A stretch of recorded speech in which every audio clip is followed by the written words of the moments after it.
Bonjour à tous et bienvenue dans ce nouveau Pharmatips. Aujourd'hui, on va parler des douleurs articulaires et musculaires et Aline est avec nous pour en parler. Bonjour Aline. Bonjour Chloé. Peux-tu nous dire quelles sont les causes des douleurs articulaires et musculaires qu'on peut avoir et comment les prévenir? Alors, les douleurs articulaires peuvent être dues à une usure du cartilage, par exemple dans l'arthrose, à une inflammation, par exemple dans une crise de goutte, on a des petits cristaux d'acide urique qui vont se mettre au niveau des articulations et c'est vraiment très douloureux.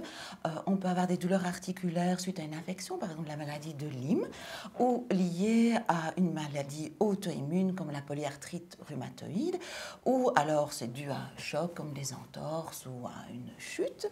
Les douleurs musculaires peuvent être dues à un effort physique intense, à la déshydratation, au stress, au manque de magnésium ou aussi à une infection ou à une inflammation. Quelles solutions naturelles et habitudes quotidiennes peut-on adopter pour soulager ces douleurs? La première, c'est bouger, faire du sport, la marche, la natation, le pilate, le yoga vont renforcer les muscles et sont doux pour les articulations. La deuxième chose à faire est de surveiller sa posture, surtout si on reste vraiment très longtemps derrière un écran. Donc vraiment veiller à être bien derrière l'écran, choisir une chaise ergonomique. Et la troisième chose, veiller à son alimentation, boire suffisamment, veiller à avoir un poids de forme qui n'use pas trop les articulations.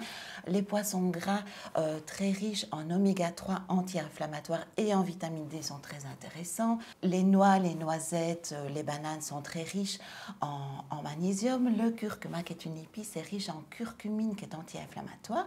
Et les fruits et les légumes sont riches en polyphénol antioxydants. Quand faut-il consulter un professionnel de la santé quand ces douleurs sont persistantes et quel traitement peut-on envisager? Il faut consulter si les douleurs durent plus que quelques jours après une chute. Pour les sportifs, lorsqu'ils ont une douleur intense après avoir fait un geste qu'ils ont pourtant l'habitude de faire, en cas de fièvre ou si l'articulation est particulièrement rouge, tuméfiée et très douloureuse, il existe différents types de traitements. Il y a les médicaments, les infiltrations, les séances de kiné, l'aromathérapie, la phytothérapie, les compléments alimentaires. Merci beaucoup de nous avoir suivis pour ce Pharmatips et rendez-vous pour le prochain.